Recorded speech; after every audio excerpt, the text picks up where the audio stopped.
Hello guys, this is George and welcome back to George Basics Crypto and Finance. In this video tutorial, I will teach you how to use Starbucks gift card on your Uber Eats app.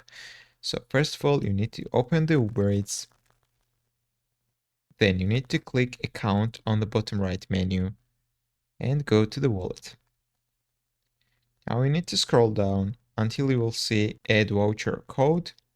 You need to click this plus icon right here and you need to enter your Starbucks gift card code inside this gap, guys. Then click continue. Most likely this will work, but if it's not working, you can do another thing, guys. You can go back and you can add your gift card as a payment method, guys. So you need to click add payment method. Right here, you will see gift card option. You need to click it.